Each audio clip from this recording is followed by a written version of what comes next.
The wind on the high plains had teeth.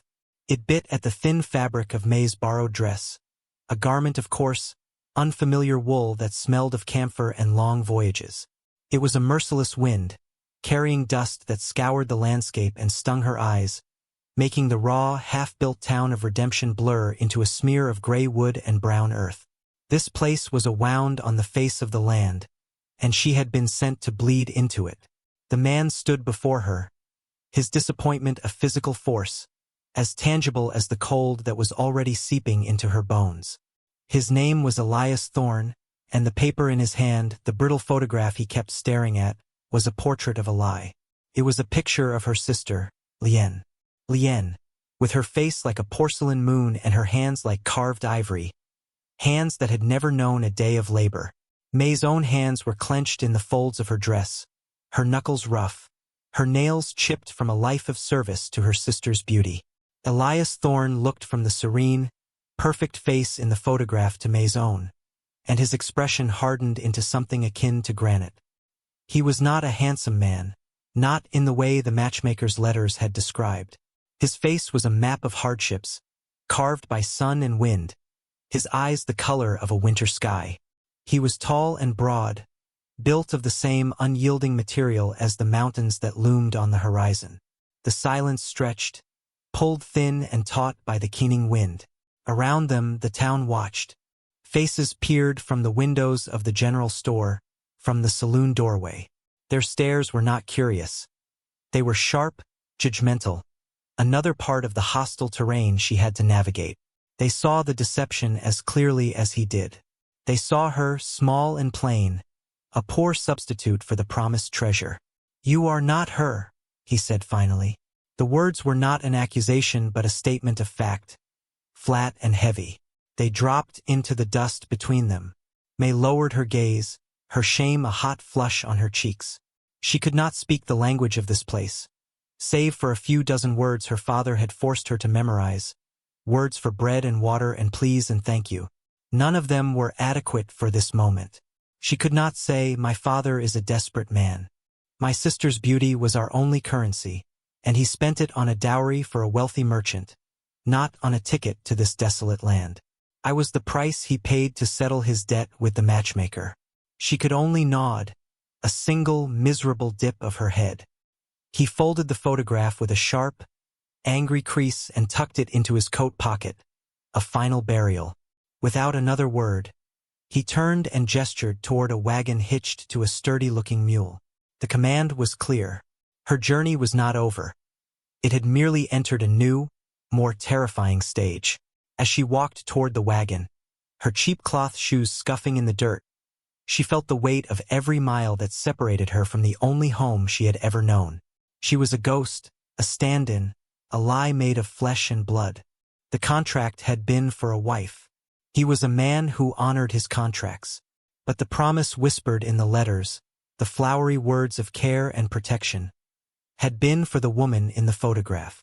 They did not belong to her. He had lied when he wrote them, and now she was the living embodiment of that lie. The world had shrunk to the hard wooden seat of the wagon and the vast, unforgiving sky above. Redemption was a memory of hostile eyes and swirling dust. The man, Elias, said nothing. He handled the mule with an economy of motion, his large hands sure on the reins. They moved away from the town, deeper into a landscape that grew only wilder, more desolate. The terrain was a relentless series of rolling brown hills, sparsely dotted with stunted, wind-twisted trees. The scale of it was overwhelming. It seemed designed to diminish the human spirit, to make one feel like an insignificant speck. May had never known such emptiness. In her village, every inch of land was cultivated, every space filled with the sounds of life. Here, the only sound was the creak of the wagon wheels and the constant, lonely sigh of the wind. She risked a glance at him. His profile was stark against the pale sky. A muscle worked in his jaw, a small sign of the tempest she sensed within him. She was a burden he was now forced to carry, a transaction gone wrong. She was not a person to him. She was a broken piece of merchandise. Fear, cold and sharp, coiled in her stomach. What would he do with her? this silent, angry man, in a place so far from any law or kindness she understood. Her father's last words to her had been a command. Be useful. Be obedient. Survive. It was a meager inheritance, but it was all she had. The sun began its slow descent, painting the bruised purple clouds with strokes of fiery orange. The air grew colder. He did not look at her, but he reached behind him and pulled a heavy wool blanket from their supplies, tossing it onto the seat beside her. The gesture was impersonal, a practical necessity, like watering the mule. Yet, when she pulled the thick, scratchy wool around her shoulders, the faint warmth was the first comfort she had felt all day. It was a fragile shield against the encroaching dark and the vast, terrifying emptiness of her new life. They arrived at his homestead as the last light bled from the sky. It was not a farm, not as she knew one. It was a small, defensible patch of existence carved out of the wilderness. A simple cabin of dark, weathered logs stood beside a rough-hewn barn, both enclosed by a sturdy fence. There was a small, tilled garden, already withered by the coming frost, and a well with a stone base. It was a place of solitude, a fortress against the world.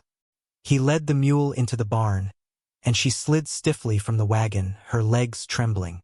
She stood alone in the yard, a small, dark figure in the immense twilight, and understood the true nature of her exile. This was her home now. This stark, lonely cabin, presided over by a man whose heart was closed to her before he even knew her name. Inside, a fire was laid in the stone hearth, waiting for a match. The cabin was one room, spare and brutally clean. A sturdy table with 2 chairs, a bed in one corner, a small stove, and shelves holding a few plates and tins. It was a space stripped of all sentiment, a shelter for a man who expected nothing from the world but what he could take with his own 2 hands. He lit a lantern, and the golden light pushed back the shadows, revealing the starkness more clearly. He gestured to a small cot in the far corner, separated from the main bed by a hanging blanket. That was to be her place. He pointed to the water bucket, then to the well outside. Her first duty. She understood. She took the bucket, her hands clumsy with cold, and stepped back out into the night. The stars were beginning to appear, scattered across the black sky like chips of ice, brilliant and remote. As she worked the crank of the well, the rhythmic squeak echoing in the profound silence, she looked at the cabin, a single point of faint light in the vast darkness. He had brought her here to his world, but he had not let her in. She was a fixture, another tool for survival, like the axe by the woodpile or the rifle mounted above the door. Her father's words echoed in her mind. Be useful. She would learn to chop the wood. She would learn to fire the rifle. She would learn to survive in this silence. She would make herself so useful that he could not cast her away. She would earn her place, not with a pretty face, but with the strength of her hands and the resilience of her spirit. It was the only way. The silence of the cabin became its own language. In the first weeks, it spoke of resentment, of the space between them, a chasm as wide as the ocean she had crossed. May rose before the sun, her movements quiet so as not to disturb him. She learned the rhythms of the homestead through observation. She watched how Elias split wood, the clean, efficient arc of the axe, and the next day, she would be there, gathering the split logs and stacking them in neat, tight rows. She watched how he mended the fence, his gloved hands twisting the wire with practiced ease, and she would bring him the tools before he had to ask. She learned that he took his tea black and strong, that he preferred the crust of the bread, that he stood on the porch every evening as the sun went down, staring out at the land with an expression she could not yet read. It was a mixture of ownership and sorrow. He never spoke to her beyond a single guttural word. Water would hear, but he taught her, not with words but with actions. He placed a dull knife in her hand and a potato, and guided her fingers with his own, showing her the proper way to peel it without taking half the vegetable with the skin. His touch was rough, calloused, but surprisingly gentle, and she flinched, unaccustomed to any physical contact that was not a push or a shove. He pulled back immediately, his face unreadable, and never touched her again. He taught her to knead dough for the dense, heavy bread they ate, showing her how to fold and push, until her wrists ached and the dough was smooth and pliant. One afternoon, he found her struggling to patch one of his work shirts, her stitches small and uneven, a clumsy imitation of the fine embroidery she'd once helped Lien with.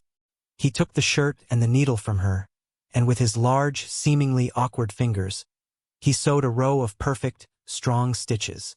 He handed it back, his gaze fixed on a point over her shoulder. It was not a lesson in sewing. It was a lesson in how things were to be done here, properly, durably, without fuss. The land itself was a harsh tutor. The autumn air grew sharp, and the mornings were laced with a brittle frost that crunched underfoot. May's hands, accustomed to milder climes and indoor work, cracked and bled in the dry, cold air. She would hide them as best she could, soaking them in salt water at night when he was asleep, willing them to toughen, to become as resilient as the wiry prairie grass. She learned the subtle signs of the changing seasons, the way the light slanted differently in the afternoon, the smell of snow on the wind long before the first flakes fell. Her world was reduced to the essential warmth, food, water, work. And in this reduction, she began to find a strange kind of peace. She was no longer living in the shadow of her sister's beauty, judged for what she was not. Here, her worth was measured in neatly stacked firewood, in a simmering pot of stew, in a clean-swept floor. One evening, a storm blew in, a furious, shrieking gale that rattled the very logs of the cabin. The wind howled like a hungry wolf, and freezing rain lashed against the single window pane. May sat on her cot, the mending forgotten in her lap, her body tense with every violent gust. She had never experienced such raw, untamed weather. It felt like the world was trying to tear their small shelter apart. Elias sat at the table, sharpening a long hunting knife, his movements steady and unconcerned. The rhythmic scrape of stone on steel was a small, reassuring anchor in the chaos. He glanced over and saw her, huddled under her thin blanket, shivering. She wasn't sure if it was from cold or fear. He said nothing, but he rose and went to a large wooden chest at the foot of his bed. He pulled out a heavy quilt, thick and patchwork, its colors faded with time. He walked over to her cot and, without meeting her eyes, unfolded it and draped it over her shoulders. The weight of it was immediate, a comforting pressure. It smelled of cedar and wood smoke of him. It was an act of profound, unspoken kindness. May clutched the quilt, her throat tight. She looked up, wanting to offer one of her few English words. "Thank you." But he had already turned his back, returning to his knife and his sharpening stone. The storm raged on outside, but inside the cabin, something had shifted. The silence no longer felt like a weapon. It was becoming a space they shared, a quiet territory of mutual understanding. The next morning, after the storm had passed, leaving the world scoured clean and glittering with ice, she found a small, wizened dried apple placed on the crate that served as her bedside table. It was a luxury, a small treasure in their Spartan existence. She knew without a doubt who had left it there. She ate it slowly, savoring the sweet, chewy flesh, and understood that this, too, was part of their new language. An offering, an acknowledgement, a sign that perhaps, in this desolate place, she was not just a substitute, but a presence. Person. The first snow came silently in the night, a thick, muffling blanket that transformed the harsh landscape into a place of stark, minimalist beauty. The world was reduced to white and gray, and the silence deepened, broken only by the crunch of boots in the snow and the sharp crack of the axe. The isolation, once a source of terror, became a kind of shield. Inside the cabin, with the fire blazing and the wind kept at bay, a fragile routine solidified into a shared life. They moved around each other with a practiced economy, a silent choreography of chores and necessities. May learned his habits so well she could anticipate his needs before he was aware of them himself. A mug of hot tea waiting when he came in from the cold, his heavy coat hung by the fire to dry, a fresh wick in the lantern before the old one burned out. She asked for nothing in return. Her reward was the subtle easing of the tension in his shoulders, the rare, almost imperceptible nod of approval. These small victories were the currency of her existence. He, in turn, began to acknowledge her presence in ways that went beyond mere necessity. He crafted a small, sturdy stool for her, so she would not have to sit on the cold floor by the fire. He carved a set of wooden needles, smoother and finer than the ones she had, for her knitting. One day he brought back a rabbit from his traps and, after skinning it, carefully set aside the soft, gray pelt. Over several evenings he worked it, stretching and scraping, until it was soft and pliable. He presented it to her without a word, and she knew it was for lining her worn-out gloves. Her hands, perpetually chapped and sore, would finally know some relief from the biting cold. These were not gifts of affection, not yet. They were practical, born of a shared struggle against the relentless environment. They were acknowledgments of her contribution, her undeniable usefulness. But for May, they felt like precious jewels. They were proof that he saw her. He saw her work, her effort, her endurance. The need for supplies eventually became unavoidable. Redemption, the town she had dreaded returning to, was a full day's journey by wagon. As they prepared, a quiet tension filled the cabin. Elias cleaned his rifle with meticulous care, his movements precise and grim. He laid out a heavy coat for her, one of his own that would drown her small frame, but would offer superior warmth. "Town," he said, the single word hanging in the air like a threat. The journey was as silent as her arrival had been, but the quality of the silence had changed. It was no longer born of anger and disappointment. It was watchful, anticipatory. As the shabby buildings of Redemption rose from the white plains, May felt a familiar knot of anxiety tighten in her chest. The town was even grimmer under a blanket of snow. The dirt streets turned to frozen, rutted mud. The stares they received were just as cold. As they stepped into the general store, a wave of stale air, smelling of pipe tobacco, coffee, and unwashed bodies, washed over them. The chatter ceased. All eyes turned to them, to the strange, silent man and his foreign wife. May kept her gaze lowered, focusing on the scuffed floorboards, feeling the weight of their collective judgment. Elias moved through the store with purpose, gathering flour, salt, coffee, and ammunition. He spoke only to state his needs, his voice low and curt. May stood by the door, trying to make herself as small as possible. "Well, look what the blizzard dragged in," a voice sneered from near the pot-bellied stove. May recognized the man instantly. He was large and fleshy, with a florid face and small, cunning eyes. Mr. Harrison, the man Elias had warned her about with a single, sharp gesture on their first trip, a man who owned half the town and wanted the other half. Harrison's gaze slid over Elias and settled on May, a predatory, contemptuous look. "Still got that replacement wife, Thorne? I heard you paid for a prize filly and ended up with a pack mule." The men around the stove chuckled, a harsh, grating sound. May felt the blood drain from her face. She felt herself shrink, the shame as sharp and painful as it had been on the day she arrived. She expected Elias to ignore it, to finish his business and leave, to treat it as nothing more than the wind. But he didn't. He set his bag of flour down on the counter with a heavy thud that silenced the room. He turned slowly, his body seeming to expand, to fill the space. He did not look at Harrison. He looked at the men around him, his winter sky eyes sweeping over them, cold and hard. Then his gaze fell on Harrison. "She is my wife," Elias said. His voice was quiet, almost conversational, yet it cut through the thick air like a razor. "Her name is May." He spoke her name.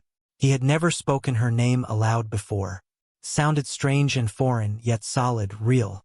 He took a step forward, placing himself slightly in front of her, a living shield. "You will not speak to her again. You will not look at her again." Harrison's smirk faltered. He was a bully, accustomed to deference and fear. He was not accustomed to this kind of cold, direct threat from a man who lived on the edge of nowhere. "Now, Thorne, no need for—" "There is every need," Elias interrupted, his voice dropping even lower, becoming something dangerous. This is the only time I will say it. He held Harrison's gaze for a long, charged moment, an entire conversation of violence and consequence passing between them in silence. Then, with a final, dismissive look, Elias turned back to the counter, paid for his supplies, and gestured for May to precede him out the door. She walked out into the biting cold, her heart hammering against her ribs. He had defended her. He had named her. He had claimed her in front of them all. The journey home began in that same profound silence, but now it was charged with the aftershock of the confrontation. The unspoken thing that had happened in the store lay between them. May huddled under her blanket, replaying his words in her mind. She is my wife. Her name is May. It was more than a statement of legal fact. It had been a declaration, a line drawn in the snow. She risked a glance at him. His face was set, his eyes on the horizon, but the rigid set of his jaw had softened. He looked less like a man carved from stone and more like a man simply made of strong, unyielding timber. As the homestead came into view, a dark shape against the endless white, she felt a sensation that was entirely new. It was not the relief of arriving at a shelter. It was the feeling of coming home. That night, the fire seemed to cast a warmer glow. After their simple meal, as May was cleaning the plates, Elias spoke again, his voice startling her in the quiet. "The rifle," he said, nodding toward the weapon mounted over the fireplace. He took it down. It was long and heavy, its wood stock worn smooth with use, the metal a dull, menacing gray. He checked the mechanism with an expert's familiarity. "Tomorrow," he said, looking directly at her, his gaze clear and serious. "I will teach you." May stared at him, then at the rifle. It was a tool of death, an object of violence. But in his hands and in his offer she understood it was something more. It was a tool for survival, an extension of his will to protect their home. By offering to teach her, he was offering her a share of that responsibility. He was trusting her, not just with a weapon, but with their shared life, their small, hard-won world. She gave a single, firm nod. The lessons were as methodical and wordless as everything else he taught her. He began not with firing, but with respect for the weapon. He showed her how to hold it, how to check the chamber, how to clean the barrel until it gleamed. He made her assemble and disassemble it, over and over, until her fingers, clumsy at first, learned the feel of the cool, oiled metal, until the movements became second nature. Her small hands struggled with the weight and the mechanics, but she did not complain. She watched his hands, mimicking his every motion, her brow furrowed in concentration. He was a patient teacher, correcting her grip with a brief touch, adjusting her stance, his presence a steady, grounding force behind her. When the time came to actually shoot, he set up a row of empty tins on a fence post 50 yards from the cabin. The rifle's report was a deafening crack that shattered the prairie silence and sent a flock of crows scattering from the nearby trees. The recoil slammed the butt of the gun into her shoulder, a brutal, jarring impact that made her stagger. Her first shot went wide, kicking up a puff of snow far to the left of the targets. She blinked, her ears ringing, her shoulder aching. Disappointment washed over her. She had failed. She looked at Elias, expecting to see annoyance, the familiar stony impatience.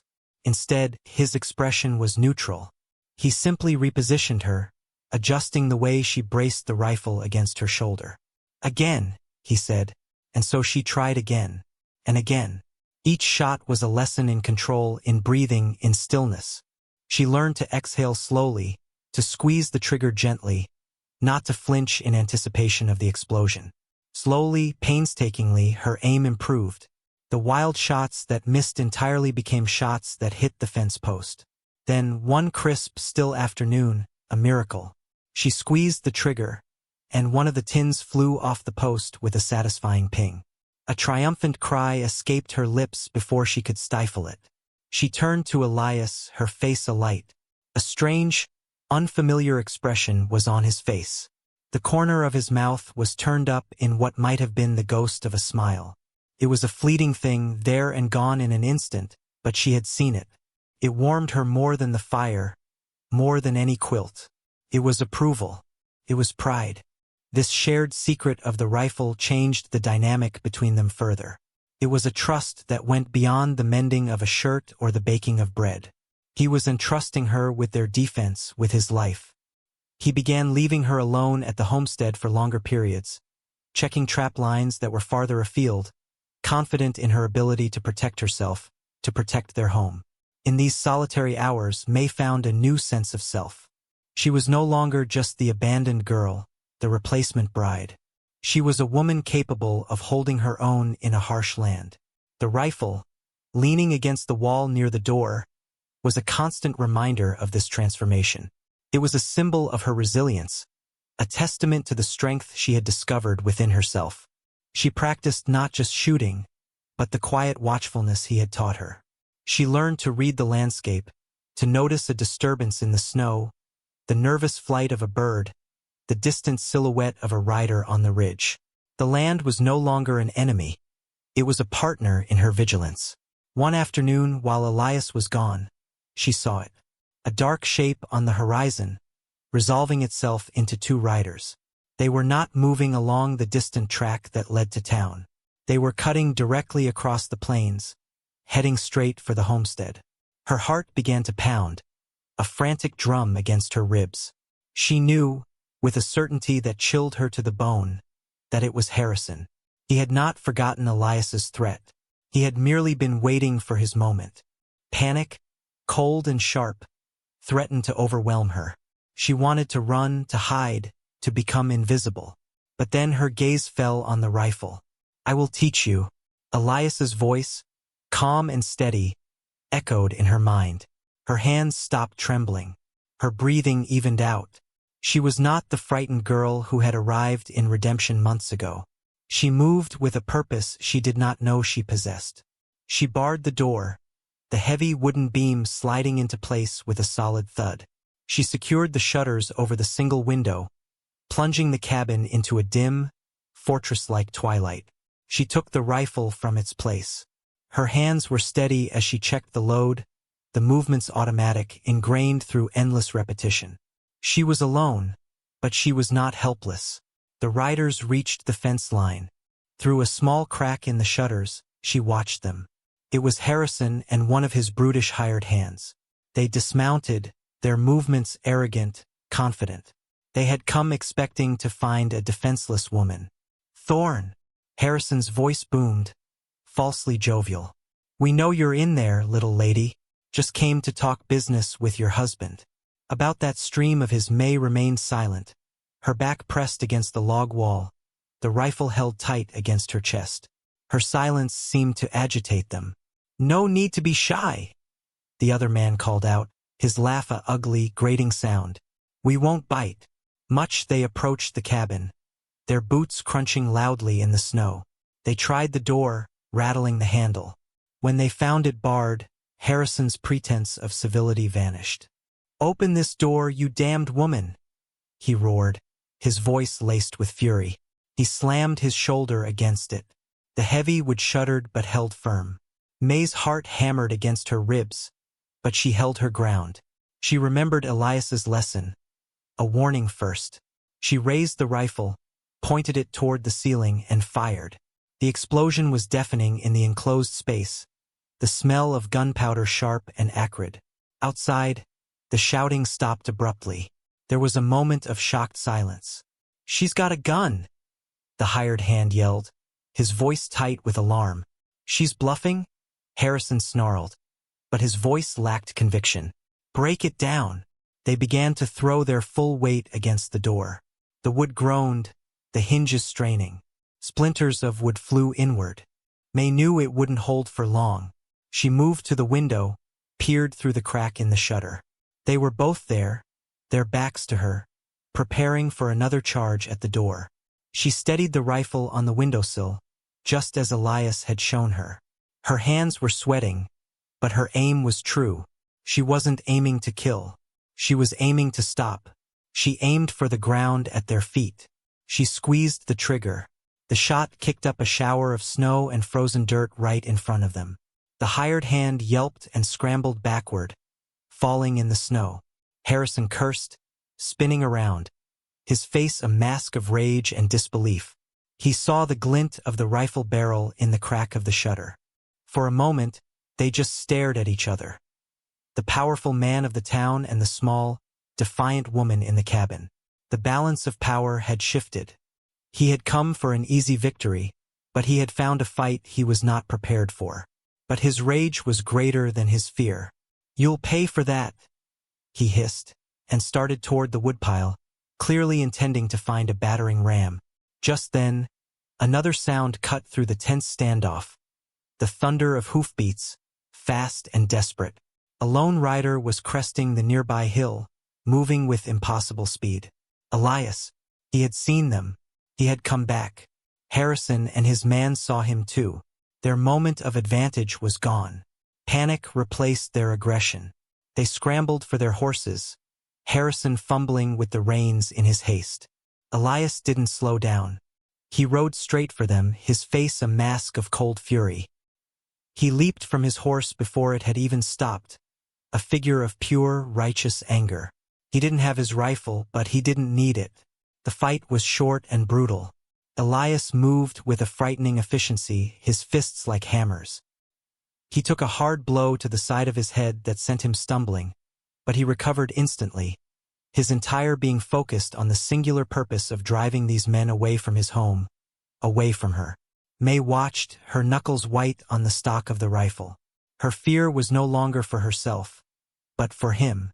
He was one man against two. Harrison's man pulled a knife. Seeing the glint of steel, a cold clarity washed over May. She pushed the shutter open wide enough to aim. Control your breathing. Squeeze, don't pull. The thought was as clear as if Elias were standing beside her. She aimed not for the man's chest, but for his leg. The rifle bucked against her shoulder. The hired hand screamed. A high, thin sound of pain, and collapsed, clutching his thigh where a dark stain was already spreading in the snow. Harrison froze, staring in horror at his fallen man. Then at May in the window, her face pale but resolute, the rifle still aimed at him. The fight was over. Elias stood over the groaning man, his chest heaving, then turned his gaze on Harrison. The look in his eyes promised murder. Without another word, Harrison grabbed the reins of his man's horse, hauled his whimpering accomplice into the saddle, and fled, not even daring to look back.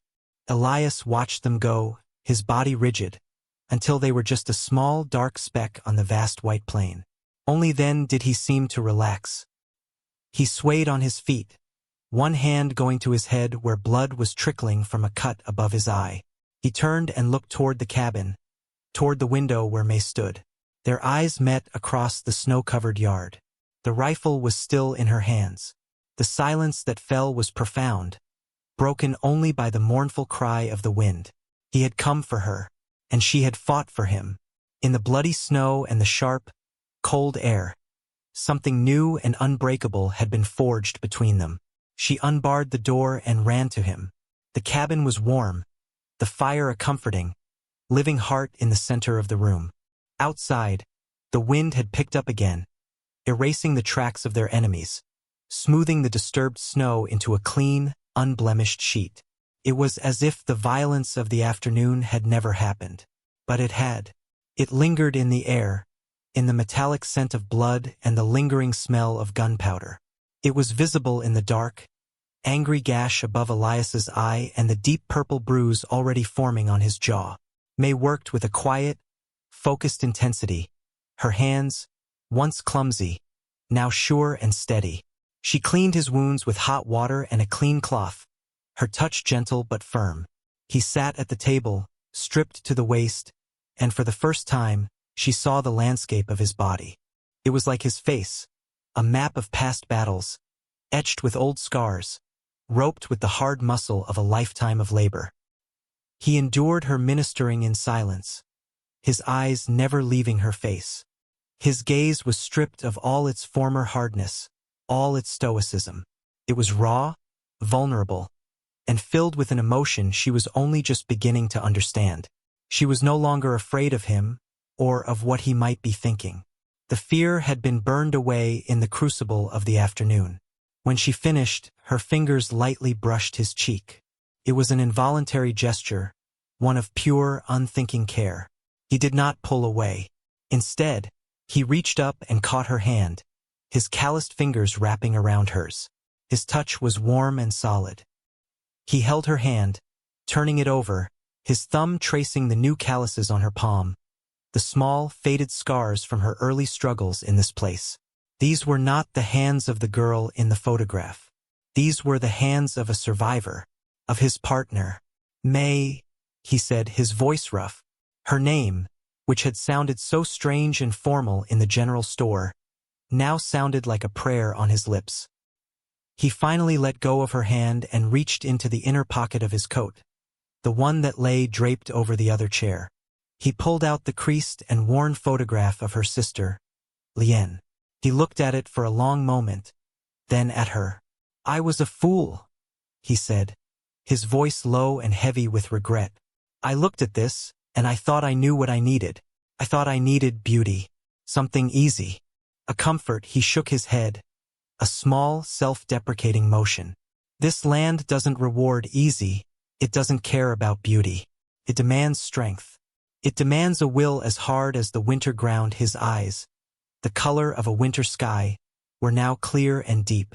"I was lied to, but so were you." He carefully tore the photograph in half, then in half again, and tossed the pieces into the fire.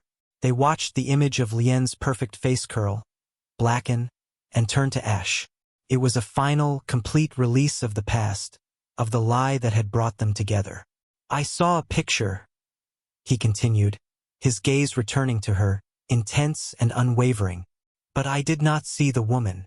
I did not see you." He rose from his chair and stood before her, closing the small space between them. He gently touched the small, simple jade pendant that hung around her neck, the only thing she had left from her mother, from her old life. It was a piece of her he had never acknowledged before. "You are the one who belongs here. With me." He took her hands in both of his grip firm, a promise. The words he spoke next were not the hollow echo of a matchmaker's letter. They were a vow, forged in hardship and sealed in shared battle.